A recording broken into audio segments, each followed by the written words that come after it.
Audifiria.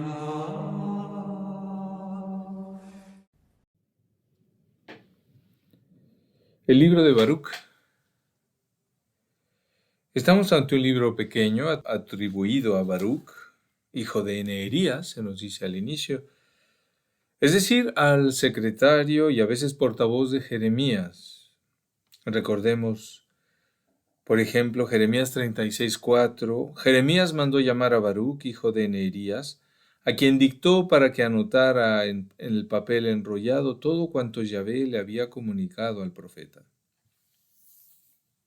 Por esta atribución al secretario de Jeremías se ha vinculado al libro del profeta, al libro de Jeremías y al libro de las lamentaciones, a los libros de Jeremías. Por eso en la Biblia griega aparece entre uno y otro, entre Jeremías y lamentaciones. En la Vulgata de San Jerónimo aparece después de ambos. El libro de Baruch en la Vulgata tiene un capítulo más que en la Biblia griega, el capítulo 6, que es una carta atribuida a Jeremías, una carta a los exiliados en Babilonia. Pero la Biblia hebrea desconoce este libro de Baruch, y aunque tiene rasgos semíticos inequívocos, no es posible datarlo en la época de Jeremías, no es posible vincularlo a la persona del profeta. Más bien pertenece a una época muy posterior. El libro segundo de los Macabeos parece aludir a este libro al inicio del capítulo segundo. Es decir, tiene otro contexto muy posterior. Segundo libro de Macabeos, siglo segundo antes de Cristo. El libro tiene una estructura artificiosa de liturgia penitencial. Está formado por materiales heterogéneos que denuncian diversos autores. Las circunstancias que se describen son más propias del final de la época helenística, por tanto no en el tiempo del inicio de la deportación en Babilonia, como se dice al inicio. Así que hay que suponer una fecha de composición entre los siglos IV y II antes de Cristo. ¿Por qué se atribuyen a Baruch? Encontramos en la Biblia y en otros libros antiguos este método de la pseudoepigrafía.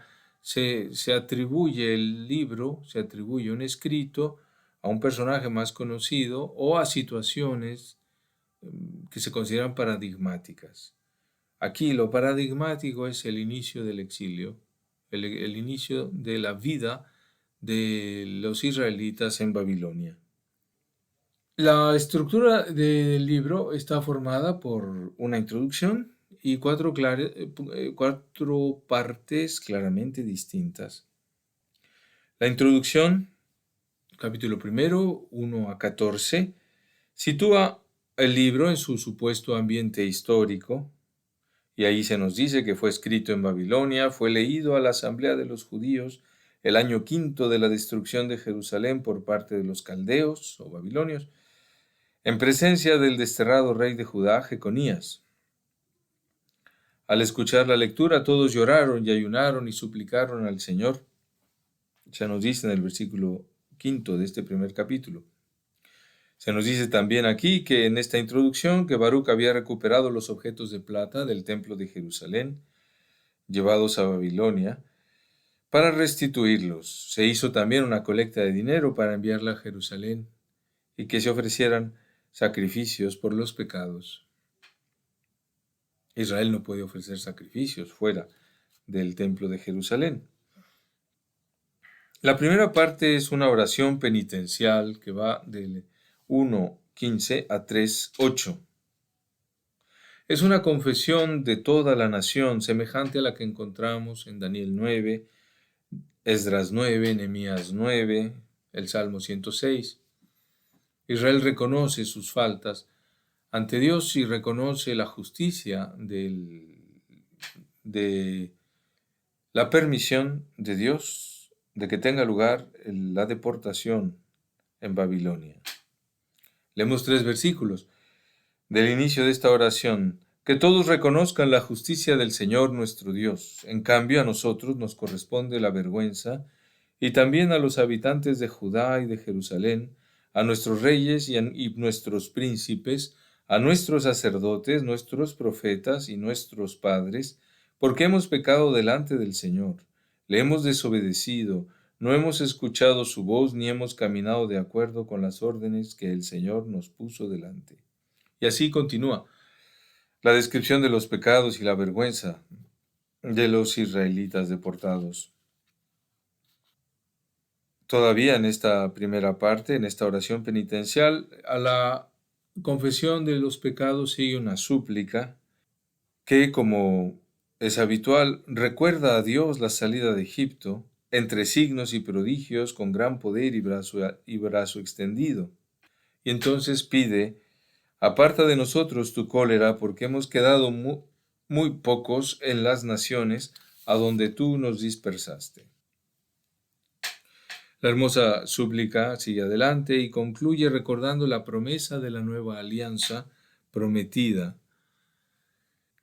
Desde luego se puede recordar Jeremías 31, Ezequiel 36, las promesas de la nueva alianza. Aquí en Baruch, el capítulo 2, se nos dice: pero en su destierro se convertirá de corazón, se convertirá Israel de corazón, pero solo en el destierro. Y reconocerán que yo soy el Señor su Dios. Entonces yo les daré un corazón y unos oídos atentos, y ellos me alabarán en su destierro. Los haré volver a la tierra que juré dar a sus antepasados, y sellaré con ellos una alianza eterna. Yo seré su Dios y ellos serán mi pueblo. La alianza que parecía romperse definitivamente con el exilio en Babilonia no se perderá jamás. Una alianza eterna aparece como promesa de Dios y que precisamente empezará a cumplirse a partir de la conversión que tiene lugar en el exilio. Finalmente se acentúa la súplica sobre la base del estado penoso en que se encuentran los penitentes. Escucha, Señor, y ten piedad, porque hemos pecado contra ti. Y aquí estamos hoy en nuestro destierro, donde tú nos dispersaste, convirtiéndonos en objeto de burla, maldición y condenación por todos los delitos de nuestros antepasados. La segunda parte es un himno de la sabiduría entre el 3.9 y 4.4. Es una meditación sapiencial con elementos semejantes a otros himnos de la sabiduría: Proverbios 8, Eclesiástico 24, Job 28. Aquí se nos dice: escucha, Israel, los mandamientos de vida, presta atención para aprender sensatez. Como en Eclesiástico 24, se tiende a identificar la sabiduría con la que Dios ha creado todas las cosas, con la ley, con la Torá, con la ley dada a Israel. Ella es el libro de los mandatos de Dios, la ley que perdura por los siglos. Por abandonar la fuente de la sabiduría, Israel está en el destierro. Sin esta sabiduría, nada pueden los reyes de la tierra. Es un distintivo de Israel poseer esta sabiduría. Es un regalo de Dios que no se compra con oro ni se conquista con esfuerzos humanos. En realidad, solo Dios sabe el alcance de la sabiduría, porque es su sabiduría. El que todo sabe, la conoce. Con ella, con esta sabiduría, Dios ha creado todas las cosas en su orden exacto, de modo que los astros son felices en su obediencia a Dios. Poesía hermosa que nos recuerda el presentarse ante Dios de las estrellas y someterse a la ley en que Dios las ha creado. Israel debe volver a la sabiduría y ser gracias a ella lo que debe ser. Termina el himno: vuelve Jacob y abraza la sabiduría. Camina hacia la gloria a la claridad de su luz. No cambies por la de otro pueblo la sabiduría que solo tú tienes. Felices somos, Israel, pues sabemos nosotros lo que le gusta al Señor. La tercera parte es un oráculo de consolación por la restauración de Jerusalén. Va de 4.5 a 5.9. Hay un tono aquí de inspiración profética. con rasgos de exhortación, de lamentación y de oráculo de esperanza. Israel debe mirar hacia adelante. Aquí se reconoce una serie de cantos en el que el sujeto y el tema va cambiando y que recuerdan al tercer Isaías. Un primer canto de 4:5 a 4:9a. Ánimo, pueblo mío, memoria de Israel. Habéis sido vendidos a las naciones, mas no para la destrucción. En un segundo canto es Jerusalén el sujeto que canta, 9a a 16. Aquí Jerusalén canta su dolor de haber perdido a sus hijos.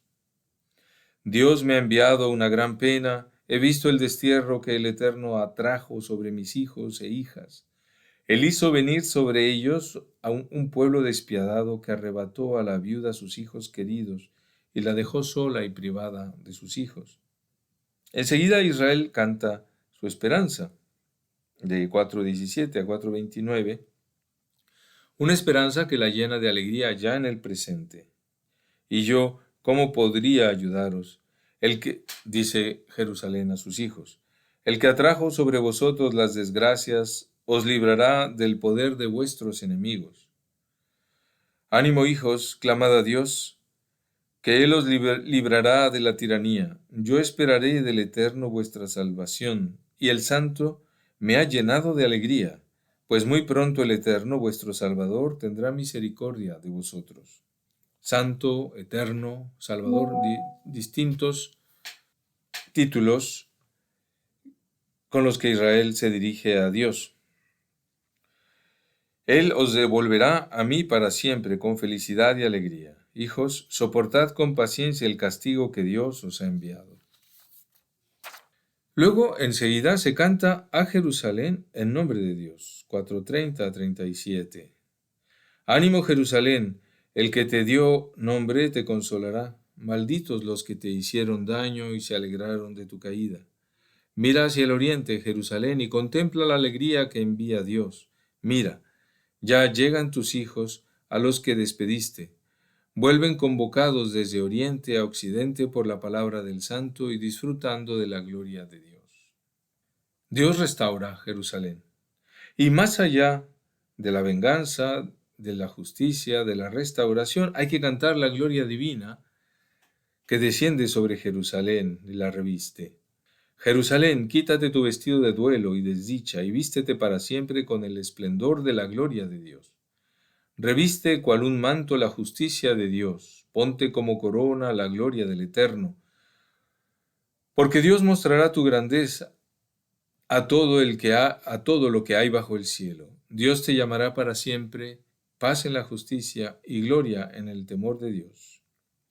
Paz en la tierra, gloria en el temor de Dios, gloria a Dios en la reverencia a Dios. Por último, hay que cantar el regreso de los hijos. Capítulo 5, 5 a 9.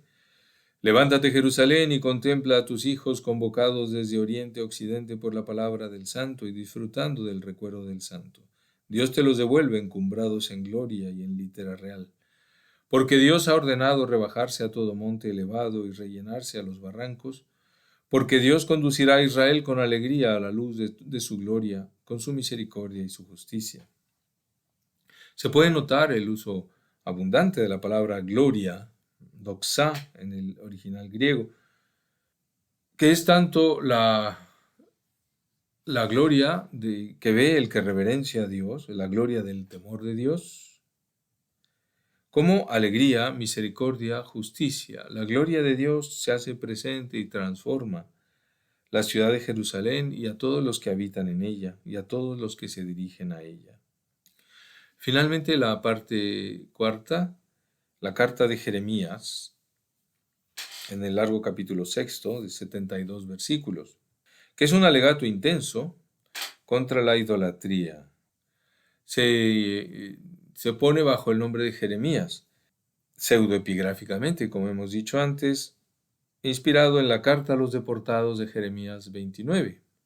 Pero aquí el único tema es la idolatría. La introducción 1 a 7 advierte que en Babilonia los deportados encontrarán dioses de plata y oro. Y advierte, tened cuidado, no vayáis a imitar también vosotros a esos extranjeros y os domine el temor hacia esos dioses. Cuando veáis a la multitud delante y detrás de ellos, adorándolos, decid en vuestro corazón, a ti solo hay que adorar, Señor, pues mi ángel os acompaña y protege vuestras vidas. Luego vienen 10 estrofas o párrafos de estilo satírico, que con variantes va repitiendo el estribillo de que no son dioses, no pueden infundir temor reverencial. Por ejemplo, los versículos 67 y 68, las bestias valen más que ellos, porque pueden protegerse a sí mismas poniéndose a cubierto. De ningún modo se nos demuestra que sean dioses, así que no los temáis. El libro de la sabiduría, los capítulos 13 a 15, retoma esta crítica de idolatría en una reflexión más amplia. La crítica de la idolatría recorre todo el Antiguo Testamento y entra en el Nuevo también, como cuando Jesús pide que hay que escoger entre Dios, el Dios verdadero y el Dios del dinero, o el dinero como Dios. La avaricia es una idolatría, dice también San Pablo. La idolatría asume distintas formas de presentarse, también entre personas o entre ambientes en los que domina ya una cultura que parece superior. Quizá un nombre actual de idolatría es ideología, es un modo de absolutizar algo que no es Dios. Baruch significa bendito, bendecido. La palabra está emparentada con Beracá, oración de bendición, que se tradujo al griego por Eucaristía. El libro nos prepara por la penitencia y la esperanza al verdadero culto de Dios, al culto que damos personalmente en la fe, que se renueva por el recuerdo vivo de Dios, y por la comunión con los hermanos en la alabanza a la que nos convoca el Verbo encarnado en su Eucaristía.